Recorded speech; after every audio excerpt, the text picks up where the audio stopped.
I know with the word mandatory, you had no choice, but we do appreciate you being here with us. We will be recording this training. That way you can always go back to it. It'll be posted on our community programs website, and you'll be able to access it in order. So don't feel like if you didn't get it today, you won't be able to go back. You will. We will also send you copies of the slides.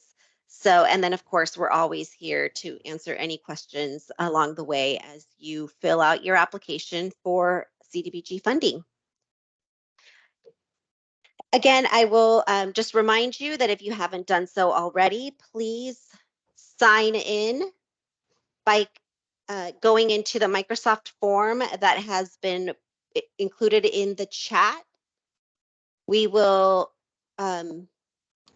go off of this list as a confirmation of your attendance.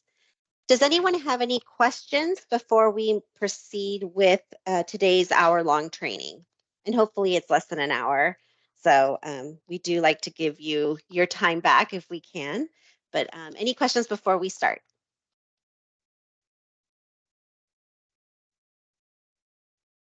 Feel free to unmute yourself at this time if you have a question, or put your question in the chat. Rosie, do you want to do introductions just in case? Yeah, that would, thank you, Alicia. That would probably be good. My name is, thank you. My name is Rosie Rojo. I am the Community Programs Manager for the Community Programs Division in Community Development. And then I'm Alicia Vela, I'm the Grant Specialist. And we also have Adriana Delgado, but she's out of the office today. But a lot of you will work with her during the process as well. So. Thank you, Alicia. Okay, let's proceed. What you can expect today is we're going to go over 3 sections: the funding criteria for CDBG funding, the application process, and the post-awards requirements. Now, we feel it is important for you to know what you're getting yourselves into. Most of you probably already know, considering you've received CDBG funding from us in the past, but it's always good to know because we would not want you to go through the extensive process of applying only to find out that the award requirements are such that is too administratively burdensome for you. So we will go over that briefly. Next slide, please.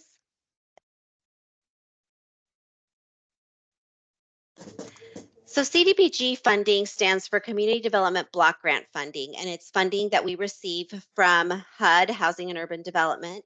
It's a federally funded program.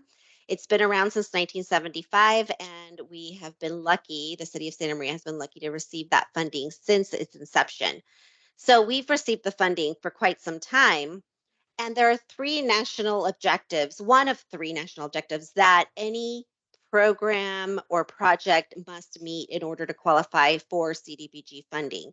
And you can see those on your screen. It's either the project, program, activity needs to benefit primarily low to moderate income people as defined by HUD. It has to aid in the prevention or elimination of slums and blight. And in slums and blight, there are specific requirements as to what is deemed a slum or a blight. Or it must meet a community development need having a particular urgency where existing conditions pose a serious or immediate threat. So more than likely, your activity or program is going to fall under that first national objective, which is serving primarily low to moderate income people or areas as defined by HUD. Now, what that means is that as long as the household or resident is under 80% or below the area median income, they would fall under what's deemed low to moderate income. Now, in Santa Maria, we're over 60% low to moderate income, so more than likely your program or activity will help the majority of the people in the city. Now, there's also what CDBG calls presumed benefit, and those are groups or individuals who, regardless of their income status automatically qualify for CDBG funding. And you can see those on your screen. Any questions before we proceed?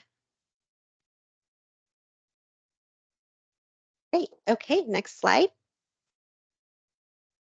So along with the CDBG requirements, we also have funding requirements that we establish every year, and those go through a community needs workshop process. So we offer this in a very public fashion. We allow everyone to participate in the formation of these priorities.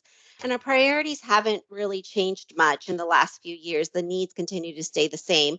And as you can see on your screen, the prevention of homelessness, address critical need, assist at-risk youth, elderly, and the underserved populations, expand educational development opportunities, provide affordable housing, and revitalize existing neighborhoods.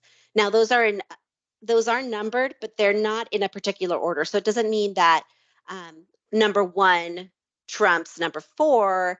It just we put them in we put numbers just so it's easier for us to call them out if we're just trying to call out a priority. Now you will see a note at the bottom that says that priorities 1 and 2 will only be considered for CDBG public services funding. That's because we have found historically that those are really the only ones that end up qualifying for public services. The other two categories are more in line with capital projects. And so, just to make it easier on everyone, we just singled out that priorities 1 and 2 would be the ones that we would consider for public services. And I do see a question in the chat. It says, where do you find the stats that say Santa Maria is 60% low moderate income?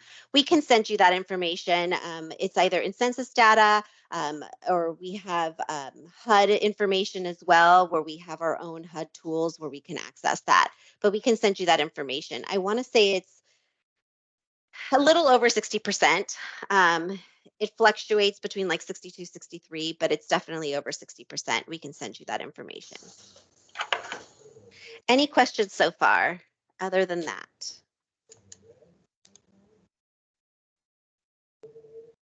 Okay, moving on. So you will see here, we don't know exactly what we're going to get for the next fiscal year, but we're going to assume that we're going to get about the same as this current fiscal year.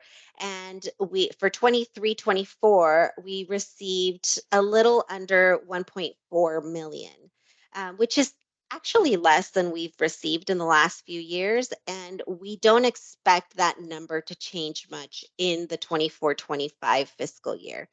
So going off of what we estimate our allocation will be, we included some reprogramming funds of funding that's been left over from previously closed out projects.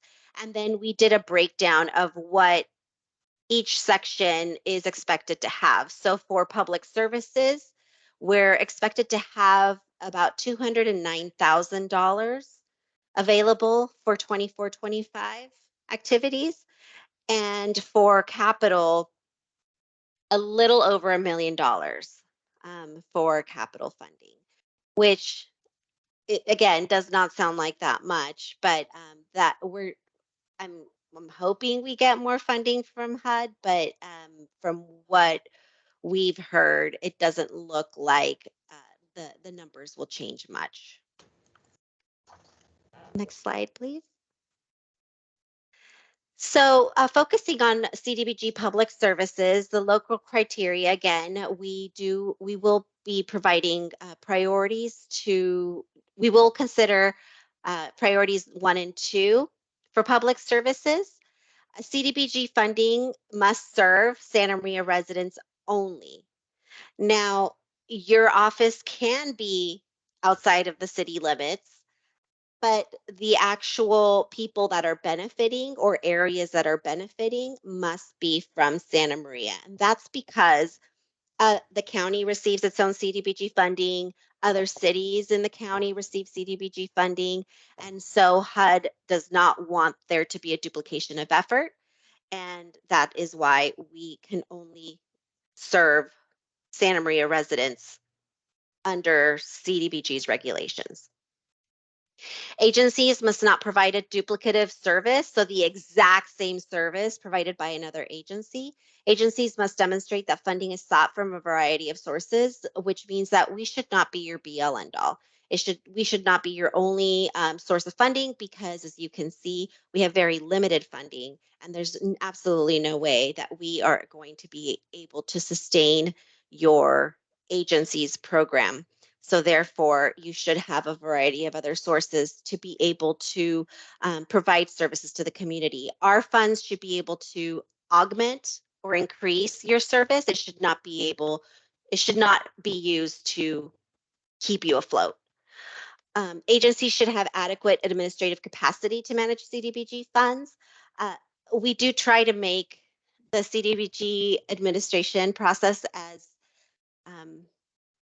painless as possible, but unfortunately, there are requirements imposed by HUD, imposed by the CDBG regulations, and therefore there is an administrative burden that is assumed when taking on CDBG funding. Priority will be given to agencies that have been in existence and have effectively provided services for at least 3 years. That's because we want to make sure that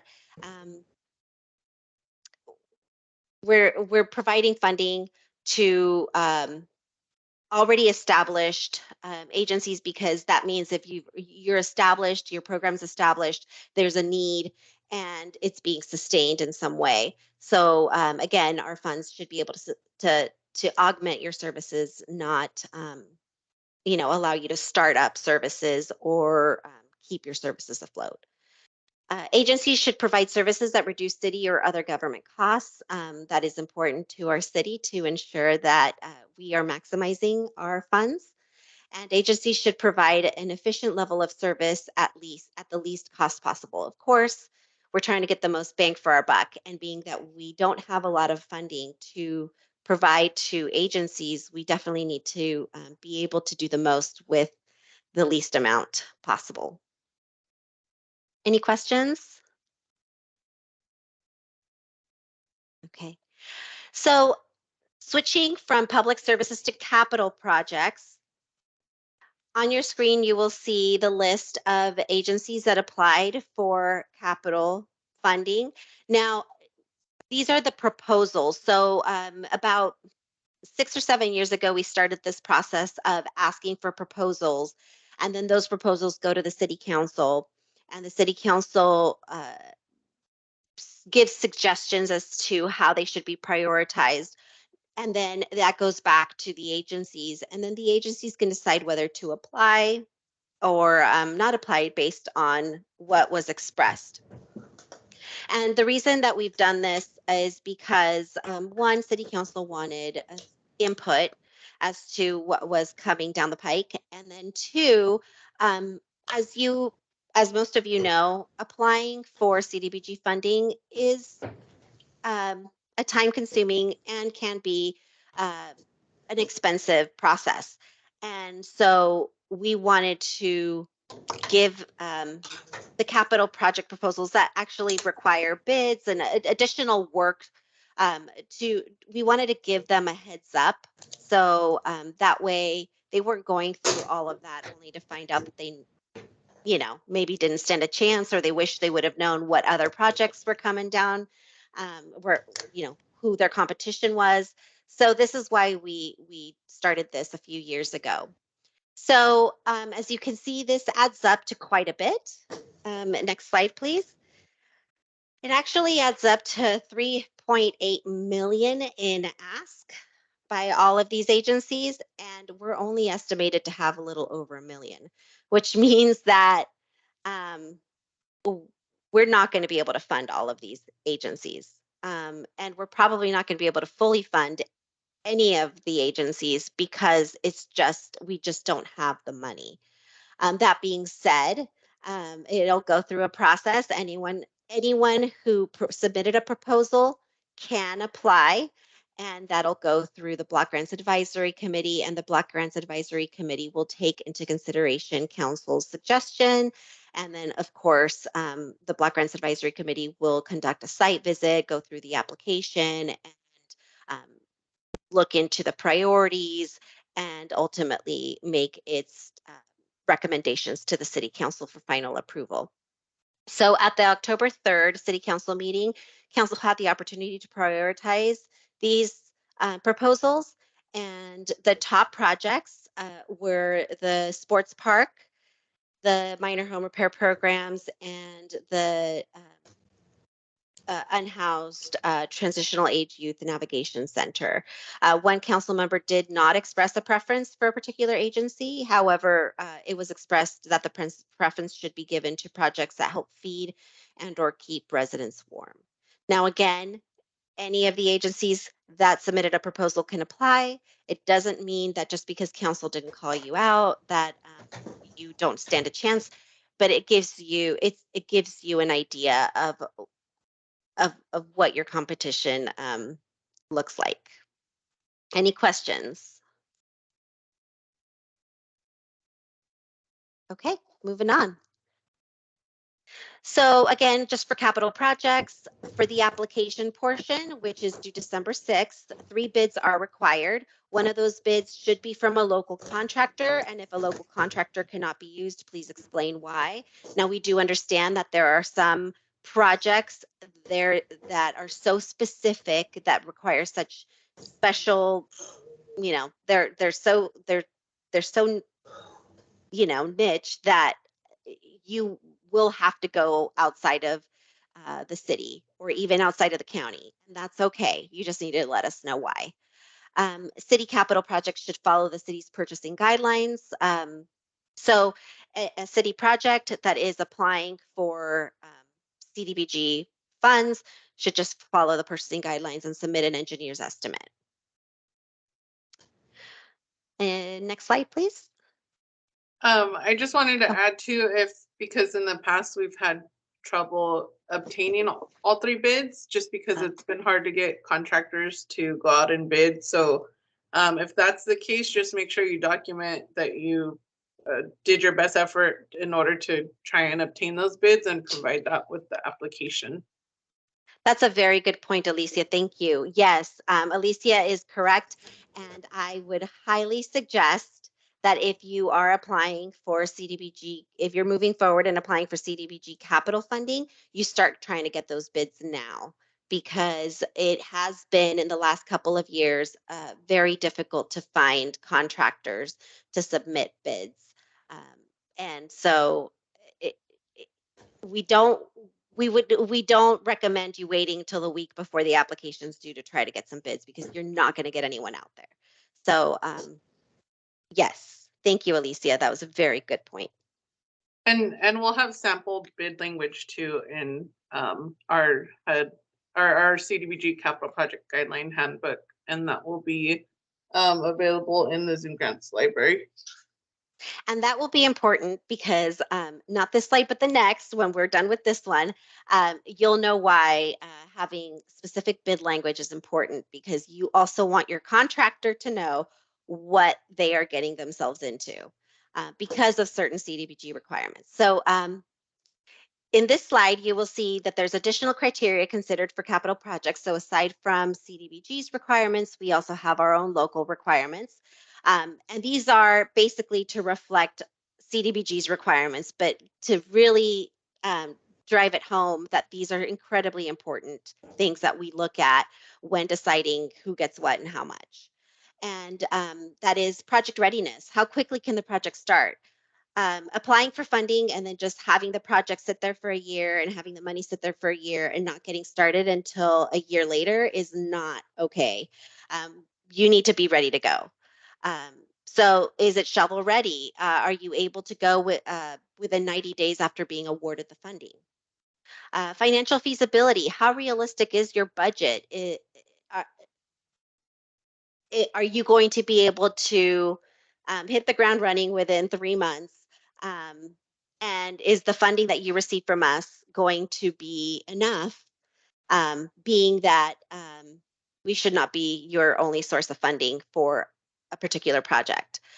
Cost efficiency. Is the budget efficient? Does the budget effectively accomplish the goals of the project? So again, focus on your budget, really look at your budget. And when you get those bids, be realistic and factor in all of those other CDBG requirements that are going to come into play, because that is going to affect your bottom dollar. And the administrative capacity, again, unfortunately, under CDBG, there are just a lot of requirements, especially with capital funding. And it just keeps becoming more and more of an administrative burden, just because every year there's something new that is added to a CDBG capital project. So just understand that um, you will need to administer these funds. It will be time consuming, and it if it's something that's going to require an additional person, if you're going to need additional staff hours to administer this, factor that into your cost, because you will documentation is key with any CDBG funded project or activity, and that will require you to really put in some time when it comes to the administration of the grant. So next slide, and this is where, I'm not trying to scare anyone, but I definitely want all those that are applying for capital funds to be aware of. There are three things that you have to factor in, or you may have to factor in when applying for capital projects. All CDBG funded capital projects will trigger Davis-Bacon prevailing wage, with the exception of the minor home repair programs. And that's because the minor home repair programs assist single family homes or dwellings, and there's certain requirements that, the only way that that prevailing wage will be triggered under minor home repair is if it's over a certain amount of units. But other than that, any project more than likely will trigger Davis-Bacon prevailing wage. That means that um, you will have to go off of either federal or state wages, whichever one is higher, for every single classification of work. So if you have a painter, a journeyman, a laborer, uh, excavator, whatever, every single one of them will have to get paid um, prevailing wage, state or federal, whichever one is higher. And this will increase your cost of construction. Section 3 requirement. For any project that it receives over $200,000 in CDBG funding, there's also a requirement called Section 3.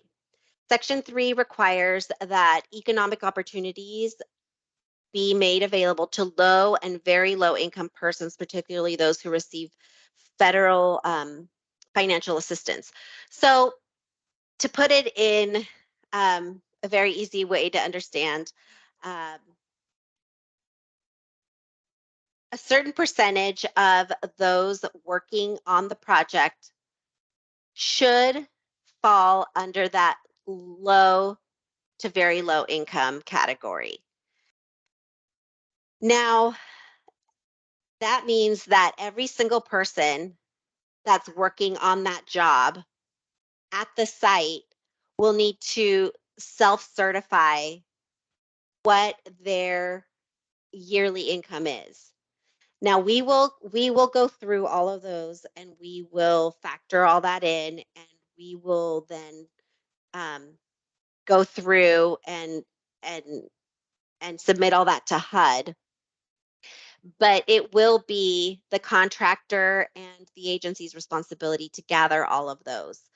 And if that percentage, which is the 25%, so 25% of all labor hours must be done by individuals who fall under that low income category. If we fall short of that 25%, we just have to then fill out another form explaining as to why and what we did to try and meet that and why we didn't meet it. So again, that will require both the agency and the contractor to work with us in order to get all of that information. And then effective. This was the third item, which is effective immediately. It's actually part of the Infrastructure Investment and Jobs Act adopted in November of 2021 is the Build America, Buy America Act, also known as BABA. And that requires that products purchased in connection with infrastructure projects like construction, alterations, maintenance, and repairs funded by federal financial assistance programs must be produced in the United States. This includes iron and steel, manufactured products, and construction materials, and this applies to projects that are over 250,000. So again, not trying to scare you, we are doing everything we can to make it as easy as possible for you. Section 3 has actually gone pretty well. And prevailing wage, I don't think is anything uncommon for most projects coming out of the city. But the Build America, Buy America is fairly new, and so that might affect your agency when applying. So again, just take these into consideration when you're applying for capital funding and when you're trying to get those bids, because your contractor will want to know if these are expected of them. Any questions? No, I can send the capital project guideline handbook with the follow-up email too. Oh, Along thank with you, the Alicia. PowerPoint. That's wonderful. Yes. Okay, now that I've scared everyone, I promise you it's not that it sounds scary, but I promise you we work so hard to make this as easy as possible for you. To the point where we've translated documents and just to make it as easy as possible for everyone involved, because we don't want this to be a burden for anyone. We don't want this to be the reason you don't apply. We want you to be able to focus on what you do best, which is provide services and programs and activities and projects to the community. But unfortunately, we do have to also abide by the agency that gives us our money, which is HUD, and this is where we are. So with that, I will pass it over to Alicia, who is going to be have way better like more fun information that's not going to scare you as much. Might scare you a little bit, but and once again, I'll send the form for attendance just in case you arrived late. Just a reminder, attendance is mandatory, so make sure to sign in to make so that we have your information there, and then that way you can apply for CDBG funding. So I'll go into or first, does anyone have any questions for Rosie? If not, we can proceed.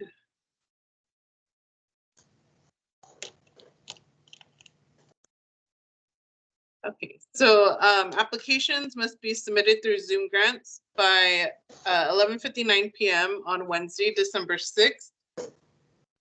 All right, Nevada had a question. How do you find the contractors for Section 3 that fall within that category? Is it by company that falls within the low moderate income or each worker in the company?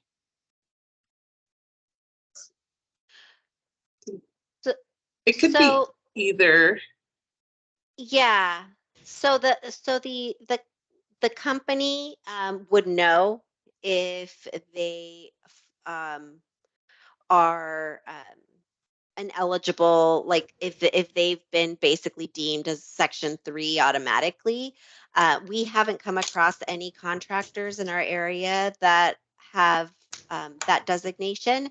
But what happens is what the contractors have done, because we have been imposing this for the last year, and we have been pretty successful, I will say.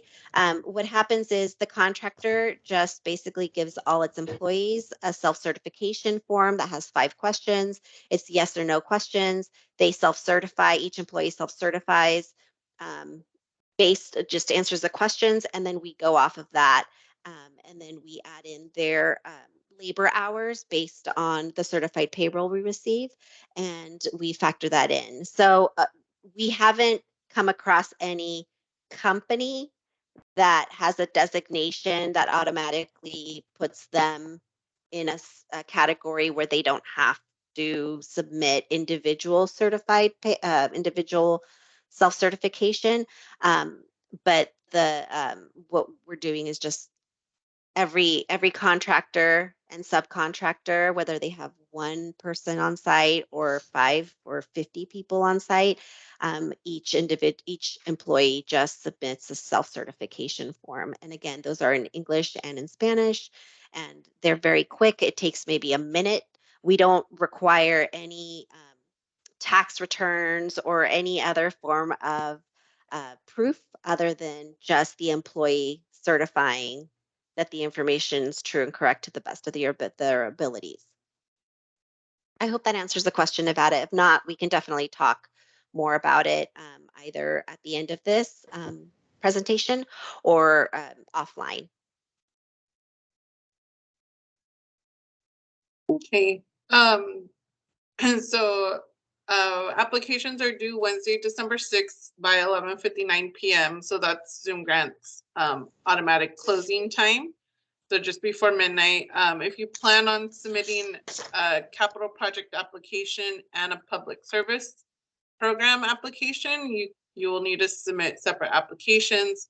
For public services, an agency can submit up to 2 applications for separate programs. For capital, it's just 1 capital project application. Please make sure to read all instructions in Zoom Grants. Each tab should have its own set of instructions available. There's additional information in the notice of funding availability that's on our website. The notice of funding, the NOFA is also available on our library tab in Zoom Grants, and additional resource materials are also available. If you submit an application before the deadline date, you can still go in and make changes to your application up until the last day. All changes that are made after the submittal, but before the application deadline, will automatically be saved. So there's no need to resubmit. It'll just automatically resave. If you find any revisions that need to be made after the deadline, just contact our staff and we can open your application for editing. Just let us know and communicate that with us. So moving on to the CDBG application questions tab, there will be several tabs up at the top of your Zoom Grants portal. So it'd be application questions, tables tab, budget tab, and required documents. I believe I covered them all. So the CDBG application questions tab, that'll be program information. So program, this information is based on the proposed program or project that you're applying for CDBG funding for. This is where you'll define the units of service that are being provided through this program, and you'll describe your goals and measures. And so we'll just kind of highlight some of the questions that agencies typically have trouble with. Question 10 is the overall number of Santa Maria persons or households that the agency expects to serve by its proposed program. So you only report persons or households, do not report both. And this is not the number of people or households being served with just CDBG funding. This will be your overall program. So using this number, we'll do a separate calculation to figure out what the impact CDBG funding has. So we'll go into that. Question 11 is based on units of service, and this is a 2-part question. Please make sure to provide answers for 11A and 11B. Do not combine. So the first part of question 11 is we just kind of give a definition of what a unit of service is. So a unit of service is defined as the type of service that is being provided to the person or household So using this definition, explain what your program's unit of service will be. Examples of defined units of service include a bed night, a meal, counseling session. It just depends on what your agency is offering. And then the second part, you'll need to provide an accurate estimate of the number of units of service one person or one household will receive. So we provided an example of one person gets approximately 15 meals, which is 15 units of service, or one person equals 17 or 7 counseling sessions or 7 units of service. So the information that's reported in question 10 and question 11 will be used to determine the overall units of service that will be distributed by the entire program or project. So we broke it down, or I'll take questions after this section, but we broke it down to make it a bit more fun and easier to understand. So the example is Michael's Candy Shop operates a program that distributes chocolate bars to people in Santa Maria each year. Michael's Candy Shop reported the following information in questions 10 and 11. So in question 10, they reported that their overall program serves an annual number of 300 unduplicated persons. And for question 11, the units of service would be 1 chocolate bar. And one person will receive approximately 5 chocolate bars. So the way we interpret this is that there's 300 persons overall served by the Santa Maria program. One person will receive approximately 5 chocolate bars. So if you're serving 300 unduplicated individuals and they each receive 5 chocolate bars, that's that's an overall total of 1,500 chocolate bars per year. So you don't need to worry about explaining the determination. We'll come up with that, but for question 10 and 11, this is how you'll be answering it. So is there, before I move on to the next slide, which is the tables tab, do you have any questions on question 10 and 11?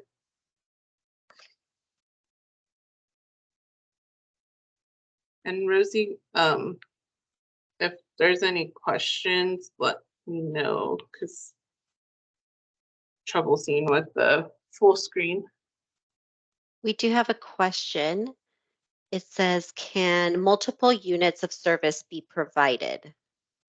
Yes, so you can just explain under 11, explain what your program's unit of service will be. So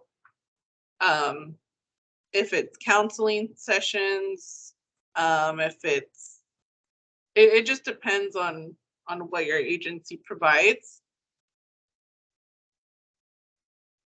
But you can list them there, and then when you provide the number of unit of service each person will receive, just make sure to account for all of the different types of services that are being offered. Hope that answers.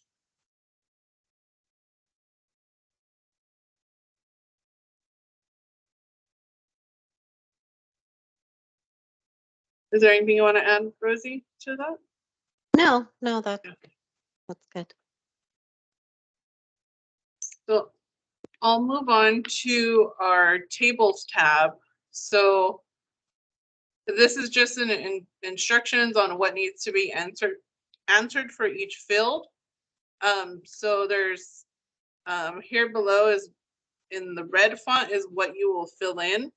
So households or individuals, you'll indicate 1, you fill in individuals or households, just type in what populate or what you'll be reporting as households or individuals. CDBG portion of budget, which is the second one here, that will be the amount that you're requesting for CDBG.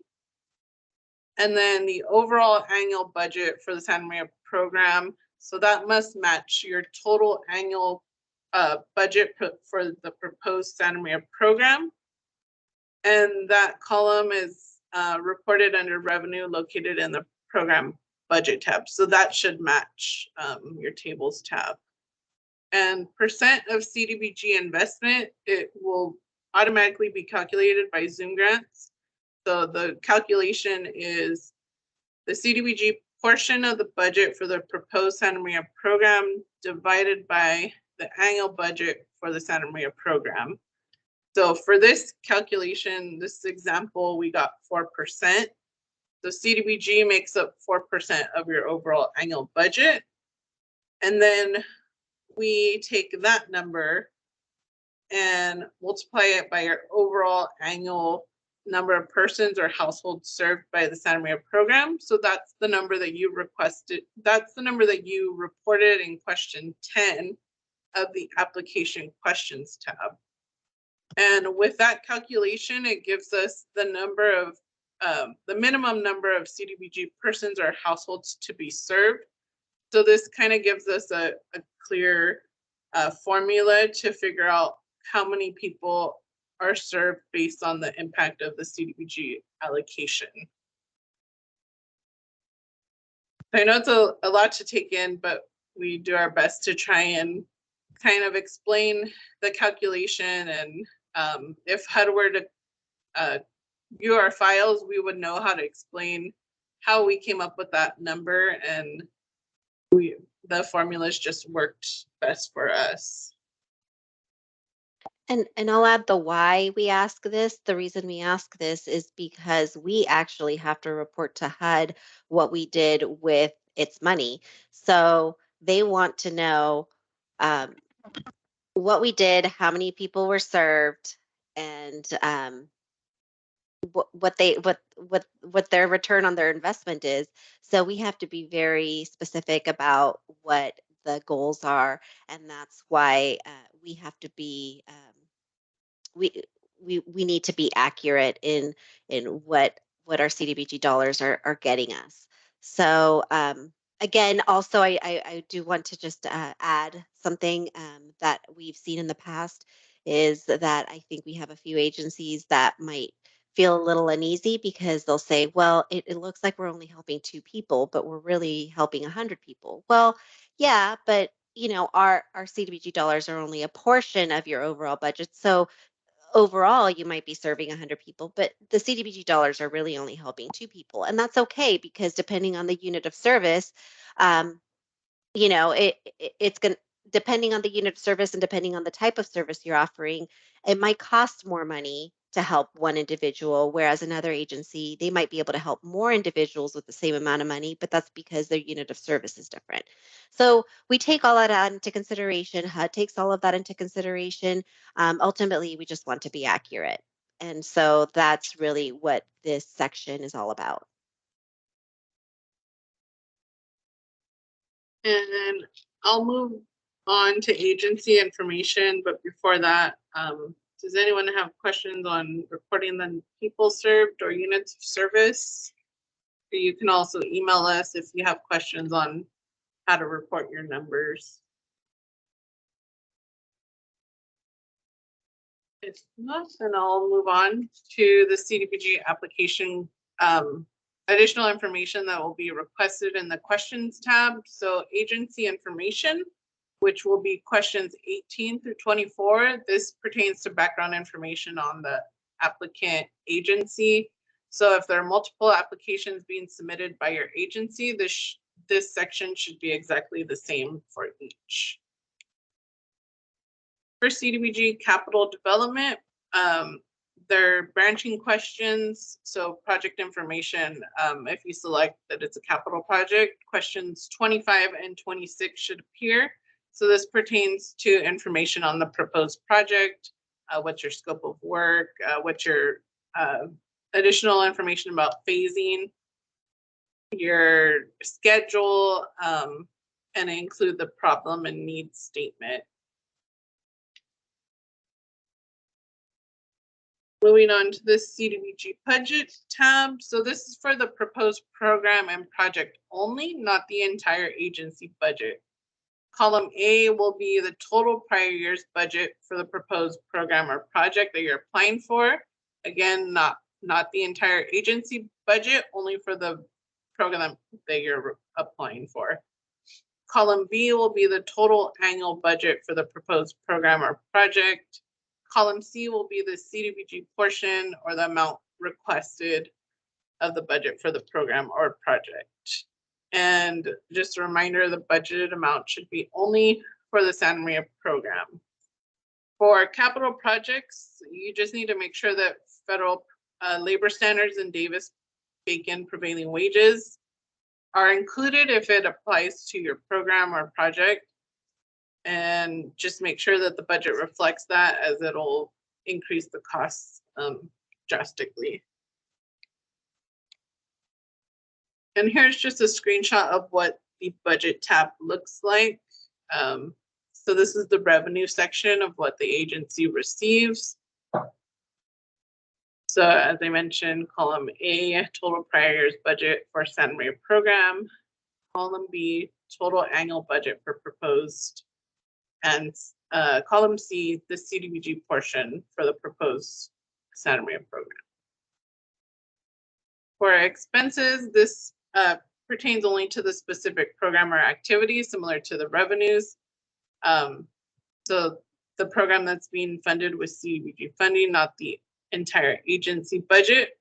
For public services, only 3 line items will be covered, so that's our maximum for CDBG. For capital projects, just make sure that your labor standards and prevailing wage amount is included. And so this will be the expenses portion, how much your total prior year budget, total annual budget, and then what CDBG portion will cover. Capital will have other categories that will pop up. So if you see some that don't fall in line with your project, there'll be more to pick from. There's also the program budget narrative section. So for public, someone has a question?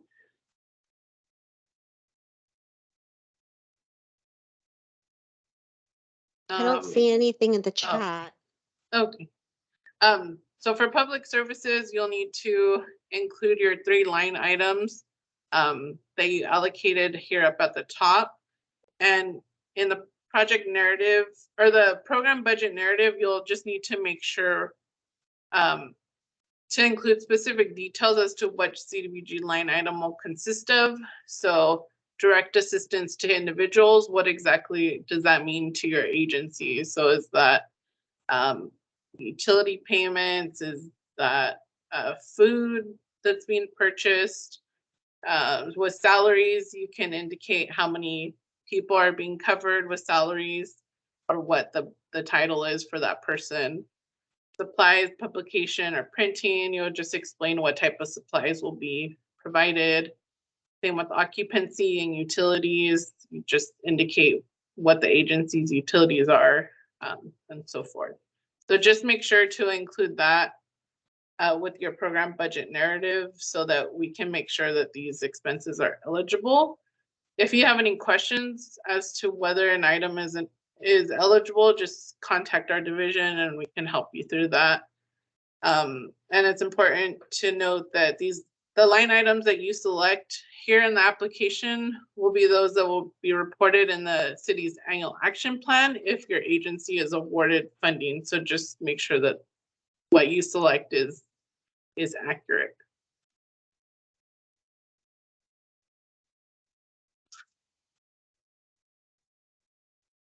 And then I just wanted to add, I didn't cover the required documents tab, but it's pretty self-explanatory. You'll need to provide like a copy of your financial statements, board of directors, approval to apply for the application, so approval from your board, and additional information will be requested there. So if you have questions, just contact us. So if you're in need of technical support from Zoom Grants, Zoom Grants technical support can assist with that, or any general inquiries about the system. And they're pretty responsive and provide great direction. So you can either email them at questions@zoomgrants.com, or call the number that provided. If you have any content related questions or anything regarding CDBG, you can contact our division, and our work group extension is provided there to 118, or you can email us at communityprograms@cityofsantamaria.org, and that will go to all three of us here at the office. And application review. If any application is determined to be incomplete, it'll be reviewed by application review subcommittee of the Block Grants Advisory Committee to determine whether we will accept it or reject it. So that is all for my section, and Rosie will go over what to expect if the grant is awarded. Thank you, Alicia. And this is not going to take very long. We only have a few more slides, but I do want to add that in the chat, I have included a link to the HUD exchange, and that is where we obtained the information that Santa Maria is over 60% low and moderate income. And if you click on that link, it'll pop up the HUD. It's the HUD exchange, and it says jurisdiction-wide LMISD. And then it says entitlement CDBG grantees. And then it has an overall survey from 2023, 2022, and 2021. Obviously, we'll go off of the 2023 one, but if you click on that link and then you search for Santa Maria, you will see Santa Maria's information on there. It's just answering somebody's question earlier in the chat regarding how we obtained that information. So going, I promised you would get out of here by 11:30. So very quickly, what you can expect if you are awarded CDBG funding, you will be expected to submit requests for payments, client intake forms, quarterly reports, annual final report, site monitoring, and of course, record keeping, because documentation is key. Now we will go over all of this. If you are awarded CDBG funding, there will be a mandatory subrecipient workshop that usually takes place in June. So it takes place before the start of the fiscal year. You can look back at our subrecipient training workshop and orientation video from earlier this year for the current fiscal year, and it's probably going to be very similar. So you can definitely go to our city's CDBG webpage for that. Next slide, please. Now, if you are awarded, invoices must be supported with detailed backup documentation. So if you are hoping to receive reimbursement for salaries, we will need time and attendance records. That includes payroll spreadsheets and detailed activities of what that person or those employees did to justify the CDBG funding. If you are hoping to use the CDBG funding for occupancy, we will need a copy of the lease agreement and proof of payment, because we do operate on a reimbursement basis. For general purchases and assistance, please include the invoices that include eligible expenses. So some things that we do not reimburse for are equipment. Equipment is not allowed, including electronics, furnishings. Those are not eligible expenses under public services or capital. Proof of payment, a copy of a check, electronic payment receipts, bank statement. Again, we operate on a reimbursement basis, so we need to make sure that you have taken care of that so that we can reimburse you for those expenses. And if it is capital funding, construction contract, if applicable, certified payroll, and of course, all of those other requirements that may be attached to your capital project. Next slide. And then I just wanted to add to that expenses need to be incurred within the reporting period. So for this one, it would be July 1st, 2024 through June 2025. So good point. Yes, do not start. I mean, you can start expending funds if you want, but we're not going to reimburse you for those. So even if you do get awarded the funds, technically It doesn't start until July 1st, which means that any expenses you incur before July 1st will not get reimbursed. Okay, so on your screen, you will see some key dates for our fiscal year 24-25 CDBG funding. Again, we do our best to send you reminders pertaining to all of these key dates, but please, if there's nothing else you take away from this training, take this slide with you because these are going to be very important. We would not want you to miss out on submitting your application because you missed the deadline. Also, do not wait till the last minute to start your application. You can start your application now. So we would highly recommend you submit your application. The sooner the better, because it avoids any issues. For example, we can go through, we can let you know if there's anything missing. If you submit it closer to the deadline, we don't have that ability as much to do that. So help us help you by submitting things early if possible. Any questions so far? No? Okay. Well, if you do have questions moving forward, please do not hesitate to contact us. We are happy to help. We want to help. Don't wait until the very end. Don't wait until the morning of it, the application is due. Please, please, please try to get this done as soon as possible. And I know it's hard, but if you do just a little bit every day, it'll probably alleviate a lot of stress on both of our parts. Also, before you leave, I do want to invite anyone who can attend on Monday. Again, this is not mandatory, but this coming Monday, our emergency preparedness specialist, Roy Duggar from the fire department, is offering free emergency preparedness training for all nonprofits. And it'll go over what us, the city, will do and will not do in case of an emergency, what you can and can't do during an emergency, and how we can all work together to help our residents in case of an emergency. If you haven't already signed up for it and you're interested, please email one of us and we will add you to the list. It's at Shepherd Hall. It's next Monday, and hopefully you're all able to attend. It's at 10 a.m. and it's 10 to 12, Shepherd Hall inside the public library. It's free and it's not mandatory, but if you can make it, we'd love to have you. And that is it. I saw a hand up. Can you remind me the minimum amount we can apply for public services?